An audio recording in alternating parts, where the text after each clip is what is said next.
Good afternoon, and thank you for joining us today for our panel discussion on responding to insurrection. How do we talk to students? I'm Hiller Spires. I'm Executive Director at the Friday Institute and Associate Dean in the College of Education at North Carolina State University. First, I want us to recognize that this is indeed a challenging time in our nation. And the topic that we're going to engage in today is indeed a challenging topic. But we know as educators, we cannot avoid these conversations.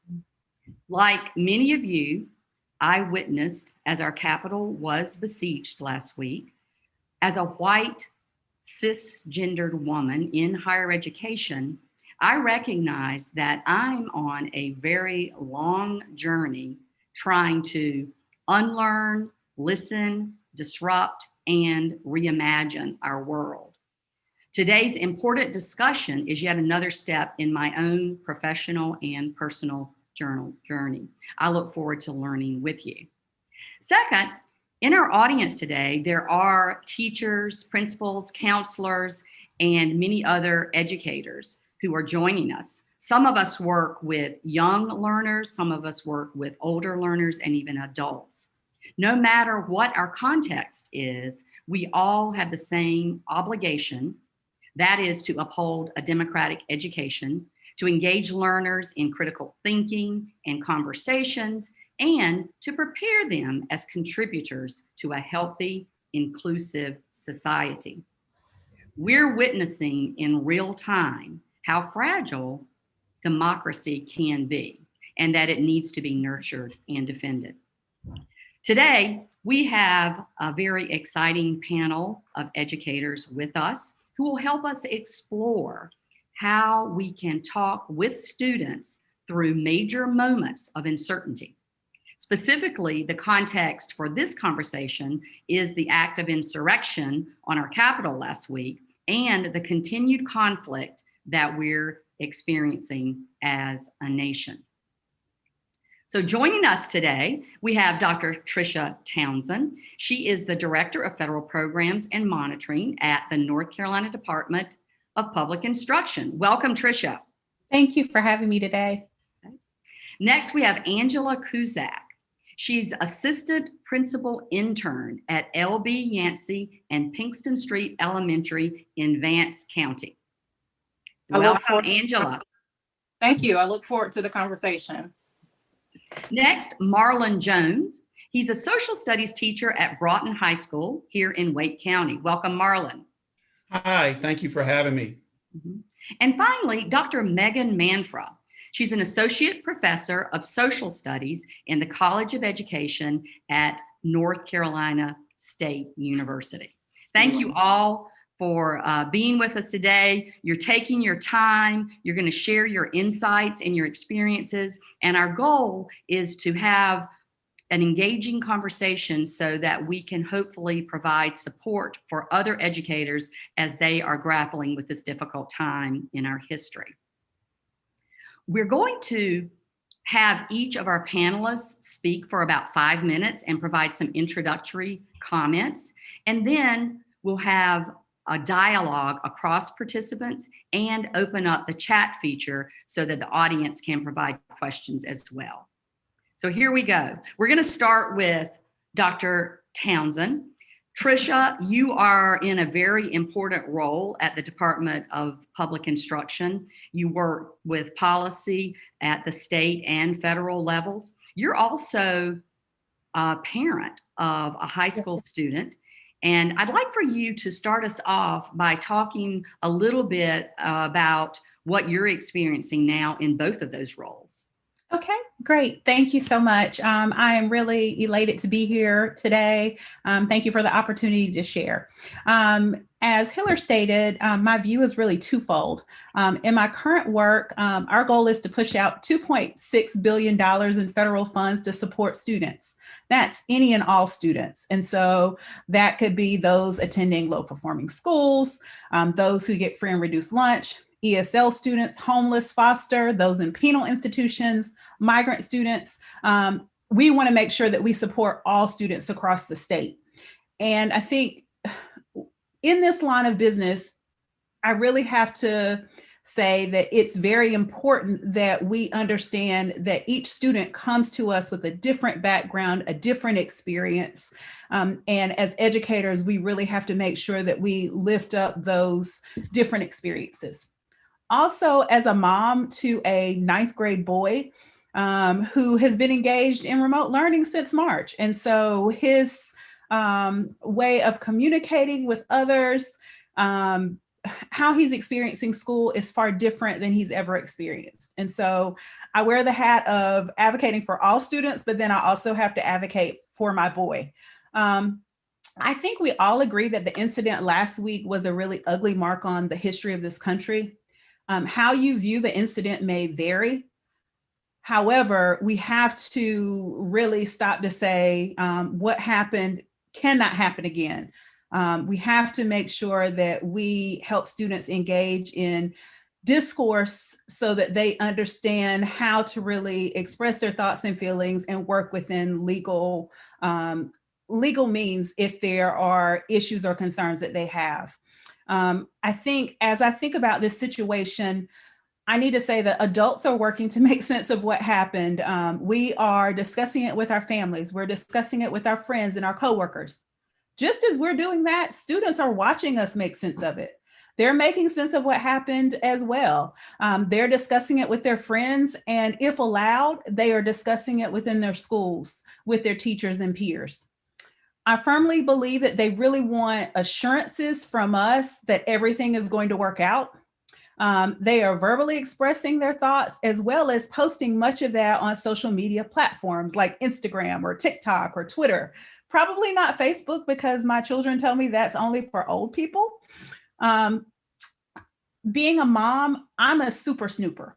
I look, I monitor, and I will say on the day of the event, I noticed that my son posted a Snapchat message. He'd taken a nap after his classes had ended for the day. He was shocked when he woke up. His post was an image of him outside. It showed his green Crocs, and he said, I wake up from a nap and the US is in shambles. I can't take naps anymore.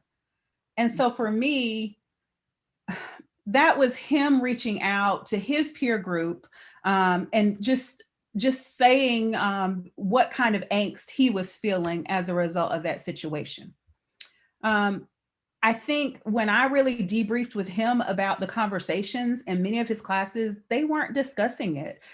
They did not talk about it. And so I think for me, what I've done is think about 4 things to me that are very important. And so the conversations have to happen. We can't pretend like the students did not see what happened. They see it, they're inundated with it. They need great opportunities to be able to really share their thoughts and feelings. And so as educators, I feel like the first thing we have to do is check our hearts as educators, check some of our baggage at the door, check your views at the door. When you are ready to have those conversations, being neutral, making sure that things are fact-centric, but allowing students to express how they feel, but you being that actual mediator.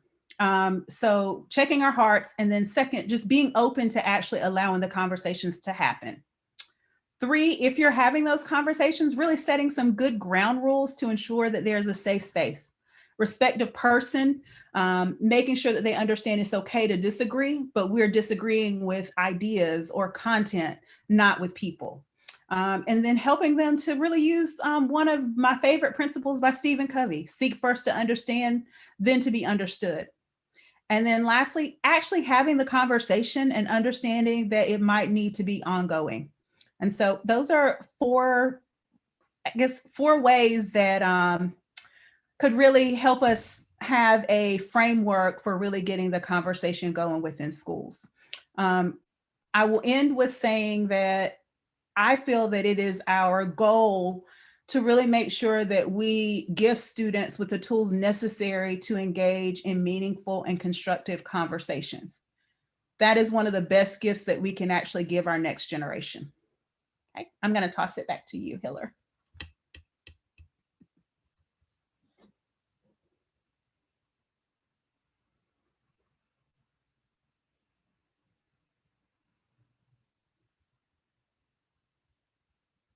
You're muted.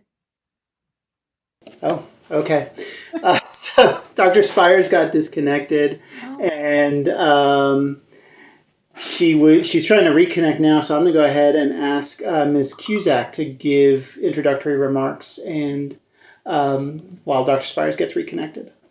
Thank you. Sure. So I'm Angela Cusek again from Vance County Public Schools. We're a rural school district on the urban fringe of Henderson, North Carolina, a little north of Wake County, Franklin County, and Granville. And we have about 5,000 students that we serve, students that are predominantly Black and Brown. But of course, we're in a district where it's very important for us to educate all students and make sure that they are ready for this world and what we are experiencing right now. We have a responsibility not only to make sure that they're ready to be a part of the Henderson community, but that they're ready to go out into this world and have these real conversations at a global perspective.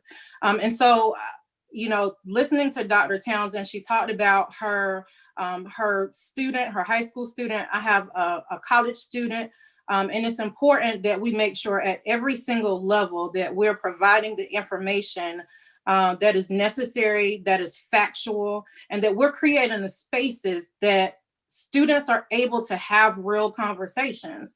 We have a responsibility to make sure that that's done. So 3 things that I think are very important. One, you really have to let go of your fear. Don't let it cripple you. So have the courage to have those conversations at every level. While I am a current administrative intern at the elementary level, I have been a CTE teacher at the high school level, and I have a college student of my own. So making sure that we're prepared to have those conversations, that we're not afraid to step out and talk and just let students freely express. Creating those spaces that allow them to really just share in their feelings and not being afraid to let them speak. But we've created those ground rules. We've set the tone for the room, and we've allowed them to know that we're going to protect them at all costs in those conversations. The second thing that I think is important is to know your students. Relationships really do matter. When you know your students, you know your families, and you know that you are able to have those conversations because they trust you. And so trust is really important when we begin to have these conversations. And we want to make sure that we're doing what is necessary in order for those trust conversations to take place. And the third thing is to really be prepared. Do your research. Don't go into the conversation blind. Make sure that you know exactly what's happening, that you've checked all your bias at the door, that you are able to engage in those conversations and facilitate those conversations in a manner that's unbiased, but a manner that you're able to speak your truth and you stand in authenticity. Back to you, Hiller. Thank you, Angela. And I also wanted to mention that Angela is a former teacher, and she was Teacher of the Year at Vance County last year. So congratulations, Angela. Thank you so much for your insights. Next, we have Marlon Jones. And Marlon, you're a social studies teacher with ample experience facilitating challenging conversations. I'm wondering if you can speak to all educators, those in social studies classrooms and those with other roles, about what does teaching require of us in this moment? Well, I would say, first of all, Hillary, thank you for having me. I think one of the things that I have learned in the last 23 or so years in teaching is that the role of teachers is getting ever so increasing with responsibilities. It is our job to shepherd kids through these traumatic experiences. There's no playbook. There's no magic wand that you go to. You have to kind of figure it out. And what I appreciate from the Friday Institute is you bringing us together to have these conversations to support teachers. It is a difficult time for everyone. What it's like in the classroom, it is as difficult as it's ever been, I would say, particularly with virtual. I think it's probably a lot easier to have these type of conversations when we're face to face, but becomes increasingly more difficult because you can't see the kids. I can't see the reactions on their faces. I can't see how to support their emotions all the time. So that becomes very difficult. I do have, I would say, some things that I think will help teachers, or at least they help me. One, I would say, first of all, teachers need to process their own emotions first. You cannot go into the classroom until you know how you feel, and if you're able to articulate your own feelings in a way that are supportive and can help students. If you can't even have the conversation without getting upset, you're not going to be in a position to help your students. Two, I would say one of the things that helped me is having an educational support team around you. So whether that's your professional learning community, whether that's your best friend who's been teaching, whether that's a colleague at another school, you have to be able to talk about what types of things you want to do in the classroom. And what do I mean by that? So the day that this happened, I called my best friend that I've known for over 20 years that teaches middle school. And the first question I asked her is, what are you going to teach tomorrow? I'm not sure. And she said, I'm not sure either, Marlon. I was going to call you.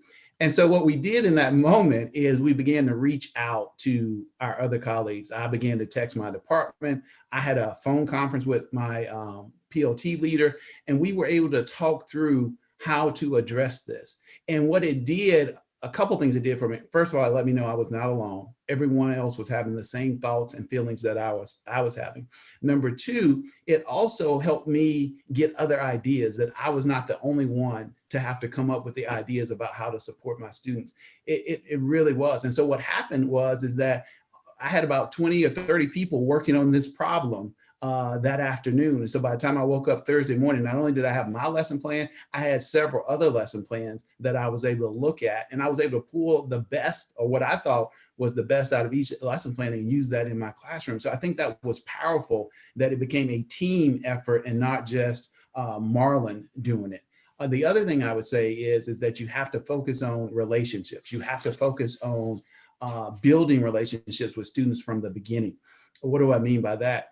If you haven't taken the time to get to know your students, and I think Dr. Townsend mentioned this, you're going to have a hard time trying to have a conversation with them, because you're not going to know how they're going to respond to the stimuli. You're not going to know what to expect. And I think that's a recipe for disaster. So I think when you spend time getting to know your students, then you know them, you know who's going to have a negative reaction, you know who's going to possibly say something that may be inappropriate. You're going to be able to know how to respond to that. I always, I think it was Mrs. Cusek talked about plan.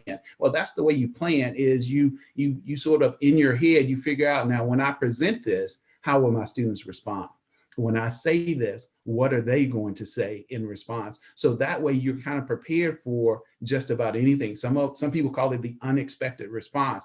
Well, you knew you were dealing with a tough issue before you went in the room. So you knew you were going to get responses that you were not necessarily comfortable with, but you got to have a plan. That's about creating that safe space for students, because you can't allow, even when a student disagrees, and even when they have another point of view, you can't allow them to throw what I call the firebomb and destroy the safety of the classroom, and then expect that you're going to be able to support students. So you have to be able to navigate those things. And I think the only way you can navigate those things is by having the relationship with your students.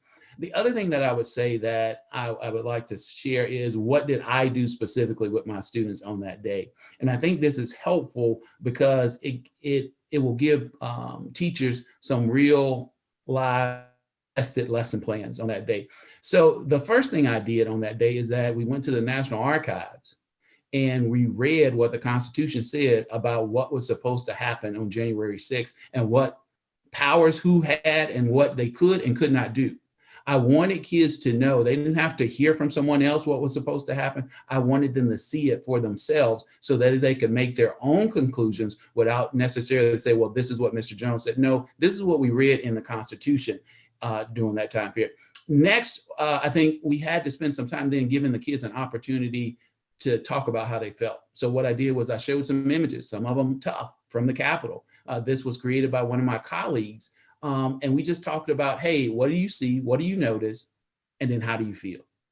And so it gave them an avenue to speak if they wanted to. Some people wrote in the chat. Some people talked out loud. It just gave them an opportunity to say how they were feeling, how they were hurt, how they were disturbed. And yes, they brought up some controversial issues that everybody didn't like. One of the students brought up, well, how could we have this happen on the Capitol? Look at what we saw with the Black Lives Matter marches. That came up in the classroom. I had to be there to deal with it. I had to be there to handle those issues. But what I appreciated is, as we went through the day, I got several emails from parents and from students, and they appreciated how I had set up the classroom. And so let me stay focused here. So after we went through how they felt, then we did historical references to tension in American history. So what happened in 1814 with the burning of the Capitol? What happened in 1861 with Lincoln's inaugural address, and some states had seceded from the Union. We went through the historical events of violent aspects on the Capitol grounds. And we also talked about, and we revisited Wilmington 1898 to talk about what happened there. So this was able to give them some historical knowledge and some historical precedent about tension in the country during this time period. And then finally, what we did was we read current responses from world leaders. I thought it was important for our students to see what other countries are saying about us. And I reminded them, we are the world leader. We are the democratic leader of the world. So when people see us having problems, it rocks the rest of the world. And that's what happened there. The biggest thing I would say that I want to leave with teachers is you want to give, I think Mrs. Cusek and Dr. Townsend, you want to give as much factual information as possible. You want to speak much truth to power. I would disagree when I say be neutral, because I don't want to be neutral. I don't want kids to leave the classroom with the sense that I agree with everything that they said. And I don't necessarily do that. And we can agree to disagree, but I really want to push back sometimes on certain things. I want to push back on, well, there was violence in the Black Lives Matter, so why would we be concerned about this violence here?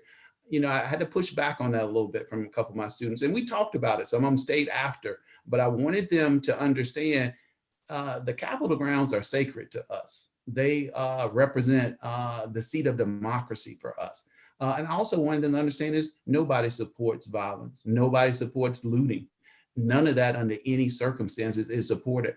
And so I wanted them to understand that as well. So I would say the biggest thing, in addition to all those things that I just shared that teachers can do, is you always want to be supportive. You always want to be encouraging. And you always want your students to know that you're in their corner. And I think you'll do fine. Back to you, Hillary. Thank you, Marlon. We appreciate your insights there. Next, we have Dr. Manfra. Megan, you're a social studies associate professor in the College of Education. What role do you think higher education has and should play in preparing educators to be able to have these difficult conversations? Yeah, thank you, Hiller, and thank you to my panelists. So I'm humbled to be a part of this panel and to follow such great educators. Of course, Marlon is the Social Studies Teacher of the Year here in North Carolina for good reason, and a proud graduate of our program. So what I did in the days after is actually call my teacher friends like Marlon and ask them what they did. And I think in our role as an associate professor here in the College of Education as a social studies researcher, I can help provide a little bit of the context for how we talk about issues like this in the classroom. First, though, I think perhaps the most obvious point that's sort of implied here by this panel is that we should talk with students about contemporary issues. The question is, how do we do it? So research suggests that students are deeply interested in these issues. Marlon's example from his classroom suggests, these issues are highly relevant to their lives. And as Latricia and Angela mentioned, they're looking to us for examples. They're looking to the adults. However, at the same time, we know that there's been a well-documented chilling effect in American classrooms that's hampered the teaching of political issues. This may be due to sort of perceived pressure from administrators to steer clear of these, a fear of angering parents, and then, of course, too, a lack of information and content knowledge and resources. What I really appreciated what the panelists said so far, though, is like in all things in education, it's really important to have a good plan in place. Unfortunately, these events keep occurring. And so if we have a plan for addressing them, then our students know how to know that we have protocols in place that we'll follow. And I really appreciated how Angela mentioned, for instance, having ground rules and trust.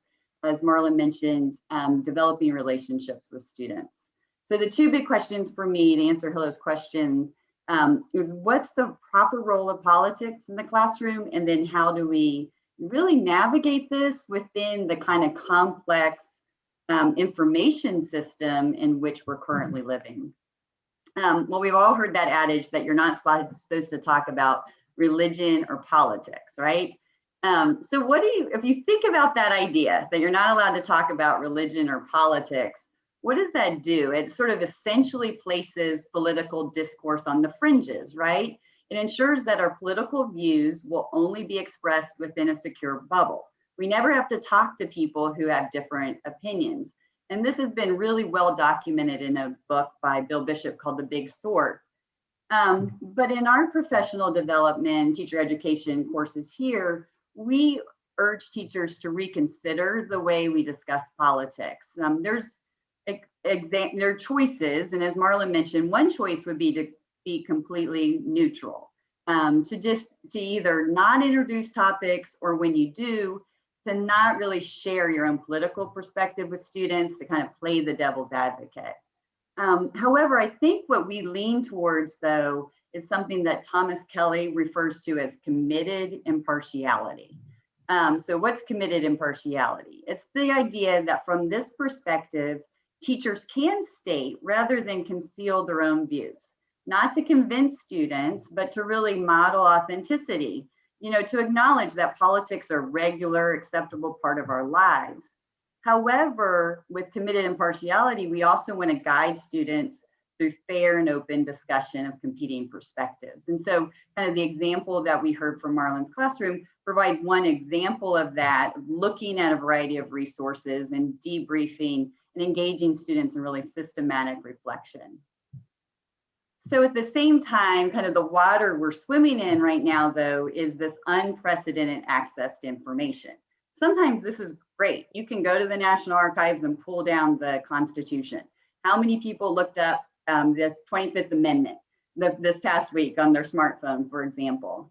But at the same time, we know that misinformation played a huge role in this event, and also in the way our students may be interpreting this. And of course, with the advent of social media, it's even easier for us to retreat to our echo chamber or search bubble.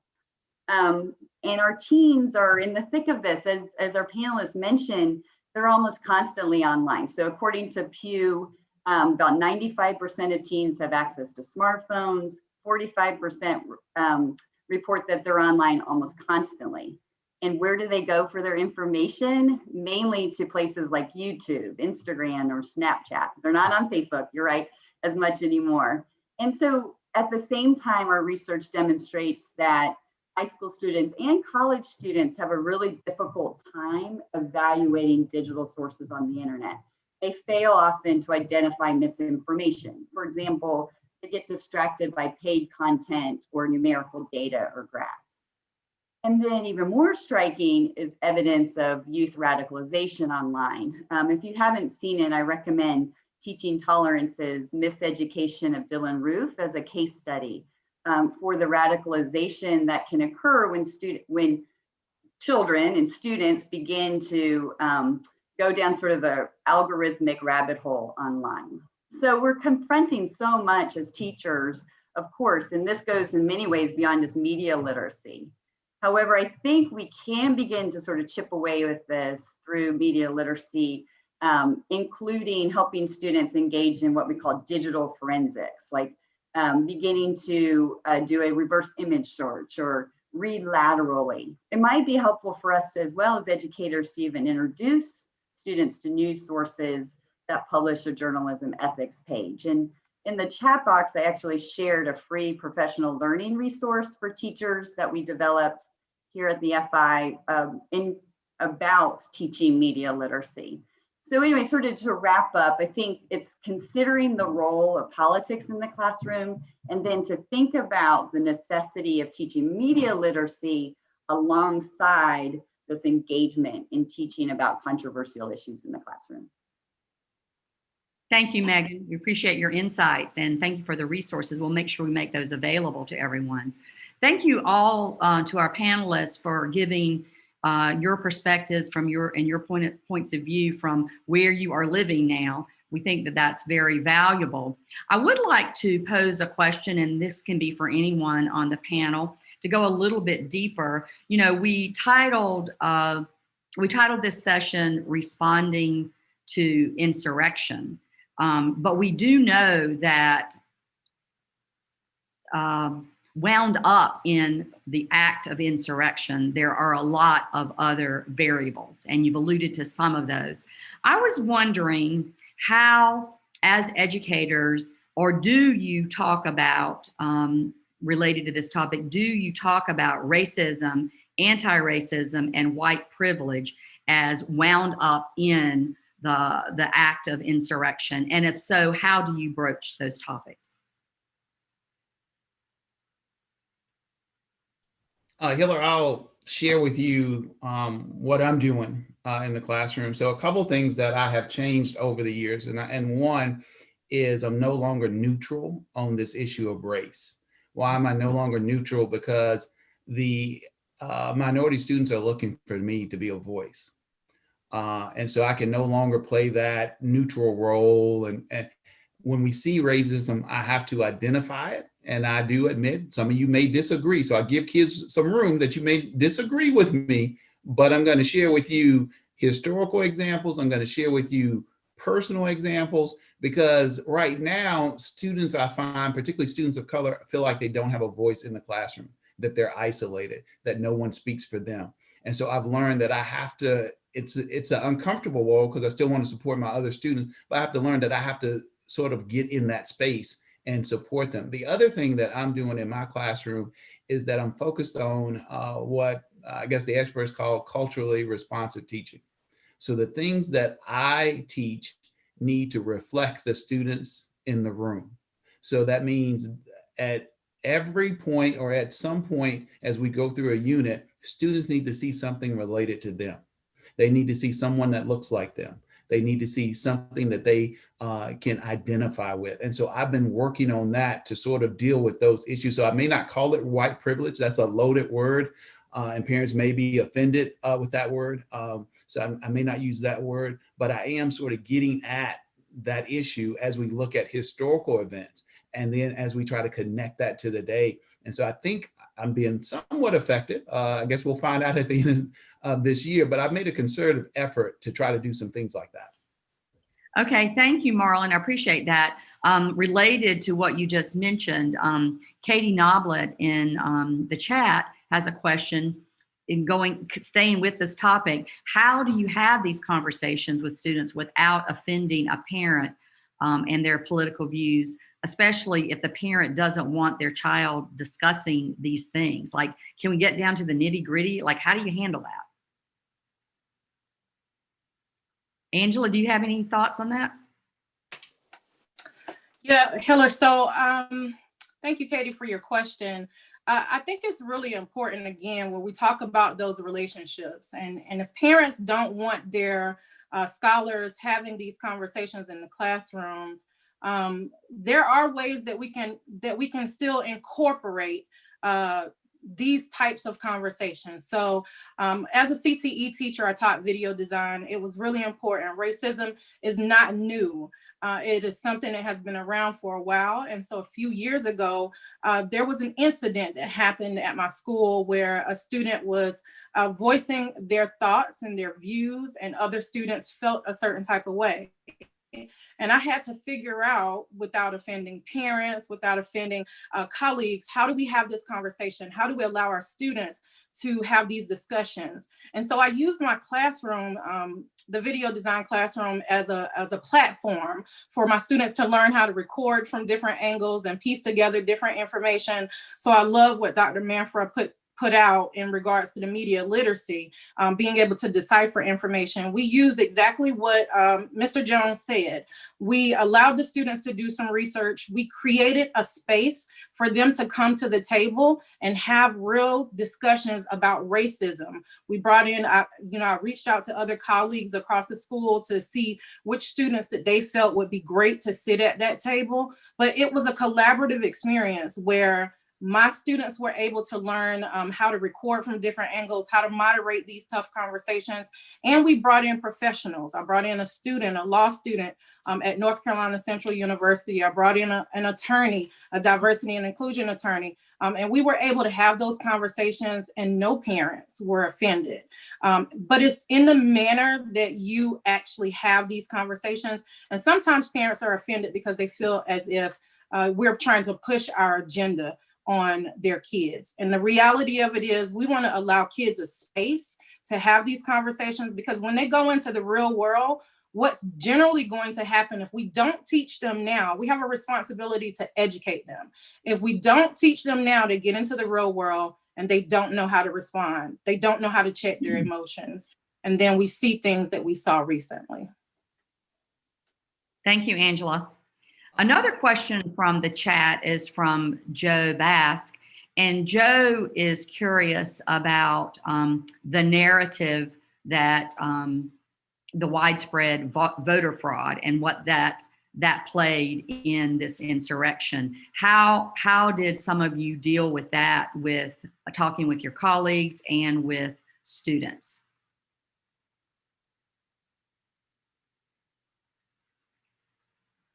Well, I guess I would just lead off by saying that, of course, the widespread voter fraud was one of many examples of the great polarization and misinformation that contributed perhaps to this event. Although I think now that we've had some time to really kind of study what occurred, we have more information about some of the actors and their motives in the event. But certainly what we're dealing with is this great deal of misinformation and polarization, and it's very difficult to bring people together if they have their own facts and ideas. And so one of the things that I find very kind of fascinating and important for us to watch is we've seen many of the mainstream social media platforms begin to shut down some of this conversation, but then that's moved to other platforms, like you've heard of Parler. So what is that going to do when it kind of further takes it out of the public sphere? Are there other ways perhaps that we can monitor social media? Many people have talked about reforms on social media that, like, for example, mainstream newspapers, which face liability if they publish something that's infactual, or is there ways to develop sort of similar types of regulations around social media? So I just kind of put that out there, but it's certainly, you're right to address the fact that there was a very, I think it was something like 45% of people in the US who were convinced that the election had been stolen. So it was very strong, almost 50% divide. Right, and related to that, Joe also said, so if people have a set of facts and they think that the election was stolen, then we might call, some people might call this an insurrection, or these are insurrectionists, and then others might call these people patriots. So how do you manage that when you're talking with students? I'll take that one. And that's a tough one. What I would say is a couple things. Number one, and it sort of relates a little bit to Megan's answer, I think you have to push back a little bit when students give you things that are not factual. You have to give them some other sources of information for them to consider. But I think you also have to give them the room to consider it. Where I'm not here to make them think like I think or even believe what I believe. When our conversation is over, what I'm really here to do is to give them some more information to think about. And so when I approach kids, and I had some that disagree, my whole goal is, hey, well, won't you consider some of these sources over here? Won't you consider the fact that there were like 52 cases where the courts threw out the claims of voter fraud, why don't you consider some things like that? Why don't you consider some other sources of information? Because what you don't want to do, and I think this goes to what Mrs. Cusek said, you don't want to offend the parent. You don't want them to go home, because if they go home and tell the parent that you insisted that they believe something, you probably lost ground with them. But if you send them home with information that they to consider, you may just get them to consider it, and possibly over time get them to consider some other things that may change their mind. Because you're not here. The delicate balance is you don't want to basically send a child home so they can tell their parent they're wrong. You don't want that conversation. That's where you get into trouble with parents. So you want to try to avoid that if you can. Okay, so it sounds like you're saying also what Angela said earlier. It's the manner in which you broach these topics. It's the manner. Mm-hmm. I wonder if also this goes to kind of an accounting of where the rhetoric comes from. So this question about whether or not it was insurrection or, if all of this entire dialogue or discourse around election fraud really came from the incumbent president, from President Trump. And so he's the one who not only is furthering that discourse, but also seems to have perpetrated or encouraged this insurrection. So shouldn't we also kind of think about the way in which we may need to go back and look at the chain of events and where the information is coming from? Certainly none of the mainstream news sources were embracing that, the notion of a stolen election, for example.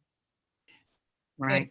And can I add to that, Hillary? One other Yes. thing I would say is that's where we teach kids about bias. What might motivate a person to say the election was stolen? Well, possibly the losing side might be motivated to say it was stolen because they didn't win. So I think as we teach kids how to analyze documents, I think that was brought up, or at least I wanted to bring that up earlier when you talked to one of the other questions, is the curriculum and documents are always your friend.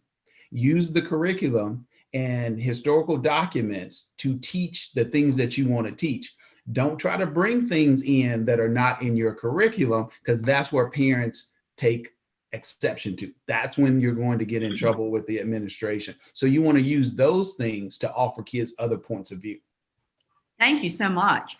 Gary Blank has a question. What do we say if students wear MAGA hats into our classroom? Do we probe what they mean by that? Do we ban such visual cues? If so, what about Black Lives Matter hats? Any thoughts on that? So I'll jump in here and just say, I think it's important to make sure that prior to any of this, that you have a specific space for your own classroom. So for me, making sure that you're able to express who you are, and teaching my students that love covers. So as a teacher, a lot of the times we see, hey, I just want to teach curriculum, but I have to teach you how to be a good human. So if you're coming into my classroom, you're probably not going to have on a MAGA hat. You're probably not going to have on a Black Lives Matter hat, because I'm teaching you how to respect the space that we're in. And the space is specific to educating students. And so that's my take. Okay, thank you. Anybody else want to jump in on that one? Jump in. I think it really harkens back to what many of us said, which was really about relationships and setting ground rules. And so being very clear about what your expectations are up front, and then being consistent. And I think that's what students crave, that consistency. So if you would allow one thing and then another and not allow the other, it gets you in trouble. And so for me, it is really about establishing ground rules and then being consistent across the board. Thank you. Mm-hmm. Sarah Hammond has a question. How can educators tend to the trauma and emotional fatigue students are facing in this climate? And I might also add, how can you attend to that while you're also attending to your own emotional fatigue?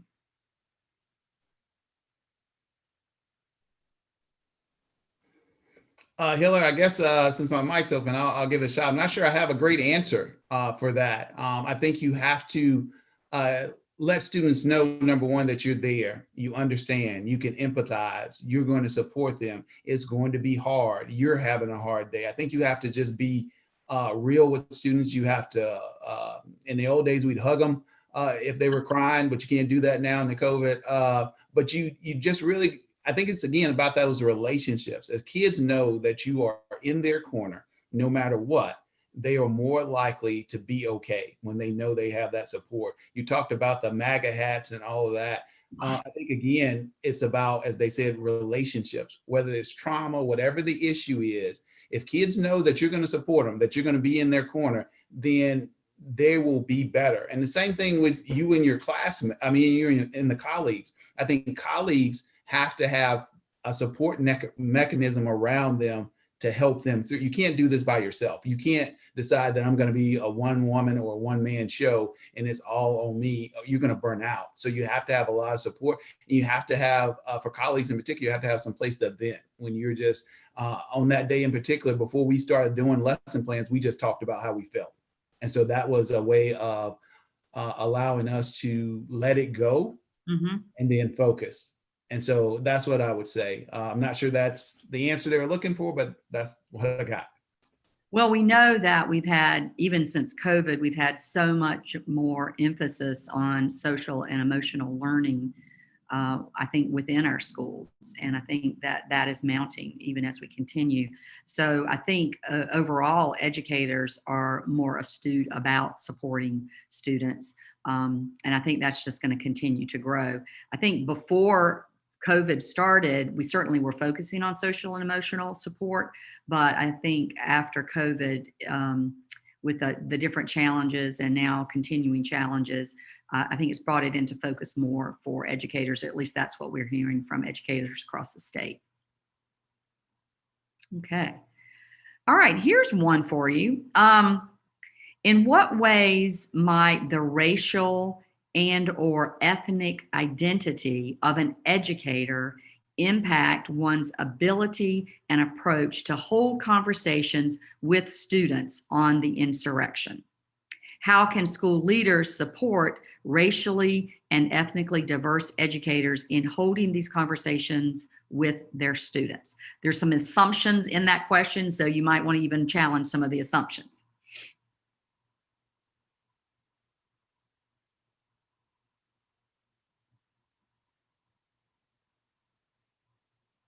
Anybody want to jump in? That's a lot there. I think the assumption is that if you are a teacher of color, you're going to have some difficulty addressing these issues. Here's my own personal experience. One, what is it what conversation are you trying to have and why you're trying to have it? Is it related to your curriculum? Is it related to your job function? Okay. I think if it's related to your job function, you're so much on a safer ground. I think the problem occurs is if you're in an area that's not really related to what you've been hired to do and you're trying to have those conversations. I think in that case, you need a mentoring group. You know, you need to be working it from a different angle. I think sometimes we think the only way to work an issue is through the classroom, and that's just not necessarily the case. I think a lot of angles and a lot of things that you're trying to do can be from a club or from another position in the school, as opposed to always through the classroom. But in the end, if you checked your curriculum and this is part of your curriculum, I think you need to fill out your administration first. I'd be careful about going down a road that you already know you're not going to get support for. I think you're setting yourselves up for a headache that you may not be able to win. So you just want to know your environment. Know if you step out here, will you get support from administrators? I've worked for some administrators, been very supportive. I've worked for others that are not. And I have to know what I'm getting myself into. How far am I willing to go before I start? And so I would make that suggestion there. And I think you'll be on safer ground than just jumping out there and having the discussion. Thank you. I think I would build on that a little bit is that this one of the resources that was shared with me is Beyond the Stoplight. And I think Marlon's group at the high school also used this. And so I'll share it with y'all. But one of the things that the author says, and I think it's really important, is that it's really incumbent on white teachers in particular to have these talks, that we can't rely on our Black colleagues to be the ones who are doing this on their own, and that white teachers every time need to be the one who step up and have these conversations. And if we're engaging in these conversations with students of color, it's very important for us to have our relationships in place with those students, have good information and a real plan for engaging in those conversations. So I think it's a really important question. We've been getting so many good questions that just point to the complexity of these issues that we're facing in the classroom. But again, I mean, I think I would just really reiterate that just the importance of being very thoughtful about the types of conversations we're having, and that it's not isolated, that it is something that is sort of widespread support throughout the school. And Hiller, if I can also just jump in here and add one thing, I think it's really important that the administration listens to teachers, that we allow teachers to come to the table, to become a part of the conversation and create that framework that we are going to go back into our classrooms and have these conversations with our scholars, and that the conversations are consistent across the board. I like what Marlon said about being able to challenge different things, but we do want to make sure that the basis, the foundation of the conversations are the same for all teachers, and that's regardless of your race. Very good point. Thank you so much. We have a question. It was put in the chat earlier, and then Sarah Bassell is repeating that question. Any ideas or thoughts on how to help make the conversations developmentally appropriate for younger students? I think about my situation now. I have a son, he's 20 years old, and he's in the house with us. I mean, it's a lot easier for me to talk with him if I had younger students or younger children, or if you have younger children in the classroom that you're teaching. You know, it's a whole different area. So any advice for developmental appropriateness for younger students? I'll jump in here. So after everything that happened last week, I reached out to my nephew, who's 9 years old. And I asked my nephew some questions, you know, and I wanted to know, as educators, we sometimes pretend that we have it all together, but I wanted to know from my nephew, who's 9 years old, tell me, how would you like to have these conversations? What did you learn from this event? And my nephew shared this information, and he said, one thing I want everybody to know is that small kids listen to politics as well. And so I said, you know, so where would you want this introduced? And he said, in the morning meeting. And it made me think about feeling friends. It made me think about how we have these conversations on, how are you feeling today? That's a great place when we think about age appropriateness and introducing these conversations. Big things are happening in the world.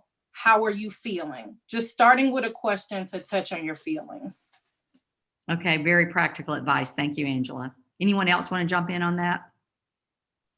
I would just recommend that Anti-Defamation League has some really good resources for talking about issues with younger students and what's developmentally appropriate. For instance, what type of images may not be as appropriate in the classroom and things. One thing that I just want to reiterate is role plays or simulations are never appropriate in any of these situations. Perhaps picture books or children's literature, much easier ways to bring about these stories and these narratives into the classroom. Thank you so much. Robert Coven has a question, and it really goes to, we've been talking a lot about the social studies context, and probably social studies teachers might be thinking more about some of these issues and, you know, have a lot of background more so than some other teachers. But, you know, really we all need to be able to do this. How can we support teachers across disciplines to be prepared to have these conversations?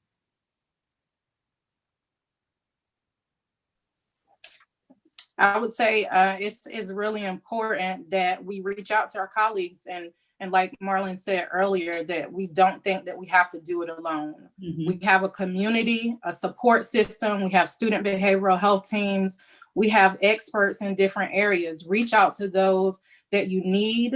If you're researching and you don't understand something, or you have more questions, reach out to the professionals. I think that's okay. Great. Thank you, Angela. And then I'll jump in. Mhm. I think we've said this time and time again, it's really about the relationships that we build with our students. And so I think that leaves it open to have some of these conversations in other spaces. I can speak to my son. They were able to have a really good discussion through their homeroom. And so they had built a system of community within that particular setting that enabled them to have real conversation about the issue. And I think it goes back to what you said, Angela. I said, whether they're 9 years old or you're looking at my 14-year-old, they are interested in people knowing how they feel. And so just speaking about some of that and just getting that out on the table and providing a forum for students to have a space to connect. But again, still those ground rules, making sure that it is done in a way that everyone's thoughts and experiences can be honored. So. Can I jump in there? I think that's a great point Dr. Townsend made about using another avenue. So homeroom, that's another avenue to have this conversation. That's another avenue to build relationships with kids. That's another avenue. So I think that's a great way to do that. The only other thing that I would offer is when I first started teaching both middle school and high school, I used to do cross-curricular items with teachers. And I think when you figure out what it is that you're trying to do, maybe you go to another teacher to say, how can we do this together? What can you do in your classroom and what can I do in my classroom? So that then the kids are hearing it in the same, from different teachers, but from the same team of teachers. That would be a good way, I would say, to also work with teachers that are not social studies. Okay, great. Thank you so much. We just have a couple of minutes left. I was wondering if I could just ask each one of you to think about our conversation today and maybe just give a really short point that you'd like to make sure that our audience remembers. So 1 point, suggestion, advice, or principle that you'd like to put forth before we sign off today. And I'll start with Megan. Do you have one idea? And then we'll just go around. Sure. I think that one of the things that really came out here is engaging the full community, not just the teacher with the individual students in the classroom, but also across departments and with parents and everyone who's engaged in educating students in these conversations. Letitia? Okay, so I'm just going to say relationships, making sure that the relationships are being built initially so that when you have to really start withdrawing some of that emotional currency, you're able to, you've created a safe space. So relationships has to be my word. Thank you so much. We have about 30 seconds left. Angela? I'm going to go with culture and making sure that the values in our classrooms are succinct and that we let our students know that just being a good human is really important. And if they don't take anything else, be kind. Thank you. Marlon, one last word. Engagement. We have to engage not only our students, but we got to teach them how to engage the world around them. That's the only way we're going to have a successful democracy. Thank you to our panelists, and thank you all for joining us today. We hope that you've heard this dialogue and you've heard some ideas that were going to be helpful for you as you navigate these difficult times that we're in, both personally and professionally. So we appreciate everyone, and we hope that we'll all continue to learn and to probe and be the best selves that we can be as educators. We're going to have a recording of this session. It's going to be available on our website and through social media shortly. So if you want to push that out to others, feel free to do so. Thank you all for joining us, and please, everyone, be safe.